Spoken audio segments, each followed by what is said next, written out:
నంద్యాల జిల్లా ఆళ్లగడ్డ పట్టణంలోని గాయత్రి టెంపుల్ ఏరియాలో జోరు వానల్లోనూ ఎన్టీఆర్ భరోసా పథకాన్ని లబ్ధిదారులకు ఆళ్లగడ్డ ఎమ్మెల్యే భూమా అఖిలప్రియ పంపిణీ చేశారు. ఎమ్మెల్యే నేరుగా లబ్ధిదారులకు ఇళ్లకు వెళ్లి పింఛన్ డబ్బులను అందజేశారు. చంద్రబాబు ఆదేశాల మేరకు 1వ తేదీ ఆదివారం కావడంతో ఉద్యోగులను ఇబ్బంది పెట్టకుండా ముందు రోజే పెన్షన్స్ పంపిణీ చేస్తున్నామని, ఇప్పటికే నియోజకవర్గ వ్యాప్తంగా 95% వరకు పంపిణీ చేశామని, ప్రజా సంక్షేమమే లక్ష్యంగా పనిచేస్తున్నామని తెలిపారు.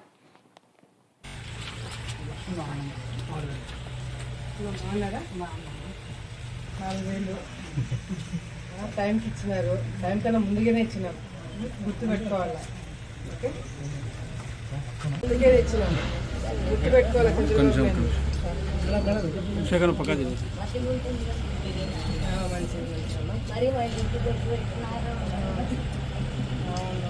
గుర్తుపెట్టుకోవాలమ్మా.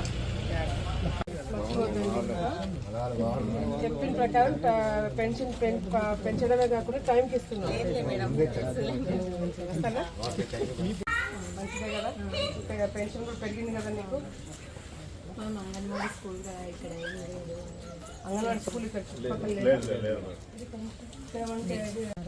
ఎక్కువన్నారమ్మా. ఒకవేళ అంగన్వాడీ మీకు ఒకసారి చెక్ చేస్తాను, స్ట్రెంత్ అక్కడ ఎక్కువ ఉన్నాడు, ఇంకొకటి అవసరం ఉంది అంటే తప్పకుండా నేను పెట్టిస్తాను. Thank you.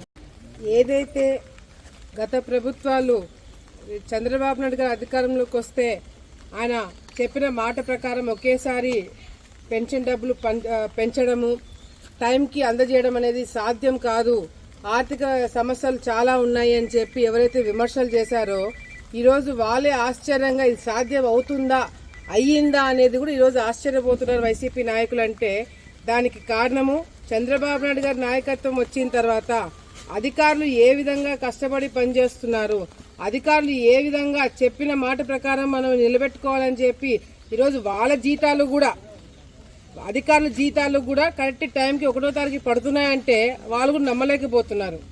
ఎందుకంటే ఈరోజు చంద్రబాబు నాయుడు గారి నాయకత్వము ఏ విధంగా పనిచేస్తుంది, ఏ విధంగా మేం పనిచేయాలనేది ఆలోచన అధికారులకి మాకు అందరికీ ఉంది. కాబట్టి ఈరోజు 1వ తారీఖు కన్నా ముందు నాకు తెలిసి ఈ ప్రభుత్వం గత ప్రభుత్వాలు ఎప్పుడు కూడా ఉండకపోయిండొచ్చు. 1వ తారీఖు కన్నా ముందునే ఈరోజు పెన్షన్ డబ్బులు అన్ని చోట్ల కూడా 95% అన్ని చోట్ల కూడా ఇచ్చేసారు. ఇప్పటికే ఈ టైము మరి 1 గంట కూడా కాలేదు, మరి అప్పుడే 95% అందజేసేసారంటే అధికారులు ఏ విధంగా పనిచేస్తున్నారు, చంద్రబాబు నాయుడు గారి నాయకత్వం ఏ విధంగా పనిచేస్తుంది అనేది ఇప్పుడే ప్రజలందరూ కూడా అర్థమై ఉంటుంది. ఎవరైతే విమర్శలు చేశారో, ఎవరైతే సాధ్యం కాదన్నారో ఈరోజు సాధ్యమే చూపించింది తెలుగుదేశం పార్టీ ప్రభుత్వం. ఈరోజు ఆళ్లగడ్డలో కూడా చాలా మంది నాయకులు తప్పుడు ప్రచారాలు చేస్తున్నారు, తప్పుడు మాటలు మాట్లాడుతున్నారు. దానికి సమాధానం మేము చేసే పనులే. ఇప్పుడు వరకు చంద్రబాబు నాయుడు గారిని 4-5 సార్లు కలిసి మరి తాగునీటి సమస్య కావచ్చు, రోడ్లు కావచ్చు, కాలువలు కావచ్చు, లేకపోతే ఇంకా రైతులు పడే ఇబ్బందులు కావచ్చు, ఇవన్నీ కూడా ఆల్రెడీ ఆయన దృష్టికి తీసుకెళ్లడం జరిగింది. తెలుగంగలో సమస్య ఉంది, తాగునీటి సమస్య ఉందని చెప్పిన వెంటనే ఆయన ఫైల్ మూవ్ చేసి కింద డిపార్ట్మెంట్లకు పంపించడం జరిగింది. ఈరోజు మేము కష్టపడి పనులు చేసుకుని ముఖ్యమంత్రి దగ్గరికి వెళ్ళి అన్ని పనులు చేయించుకొని మేము తిరుగుతుంటే ఈరోజు మేము ఏ కారు కొంటున్నామనే దాని గురించి కూడా ఈరోజు వైసీపీ నాయకులు మాట్లాడుతున్నారు. అంటే నిజంగా ఇది చాలా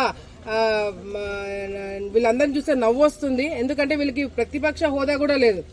ఆ ఫ్రస్ట్రేషన్లో ఈరోజు వైసీపీ నాయకులు మాట్లాడుతున్నారు. నాయకులు కూడా కాదు, వీళ్ళు నాయకులు అన్నానికి కూడా లేదు, ఫ్రస్ట్రేషన్లో ఈరోజు వాళ్ళు మాట్లాడుకుంటున్నారు.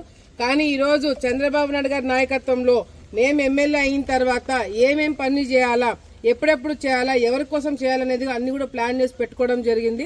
తప్పకుండా మున్సిపాలిటీని బ్రహ్మాండంగా డెవలప్ చేయడమే కాకుండా మీరందరూ ఆశ్చర్యపోయేలాగా అన్ని పనులు చెప్పినట్టుగా చేస్తామని చెప్పి కూడా సందర్భంగా మేము ప్రజలందరూ కూడా మాటిస్తున్నాము.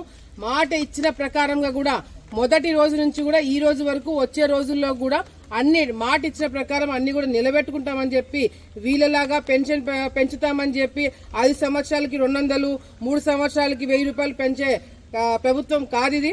తప్పకుండా ఇచ్చిన మాట ప్రకారం అన్ని కూడా నెరవేర్స్తామని చెప్పి కూడా సందర్భంగా తెలియజేసుకుంటున్నాము.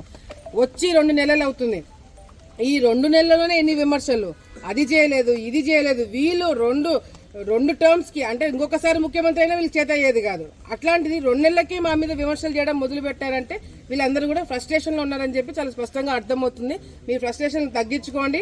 మేమందరం కూడా, ఎందుకంటే వచ్చే రోజులు ఇంకా చాలా చూడబోతున్నారు, మీరు చాలా చూడబోతున్నారు. ఆలగడ్డ అభివృద్ధి, ఆంధ్రప్రదేశ్ అభివృద్ధి చాలా చూడబోతున్నారు. సో ఫ్రస్ట్రేషన్ ఇప్పటి నుంచే మీరు మీ యోగాలో, మెడిటేషన్లో మొదలు పెట్టుకుంటే బాగుంటుందని చెప్పి కూడా వైసీపీ నాయకులకి మేము తెలియజేసుకుంటున్నాము.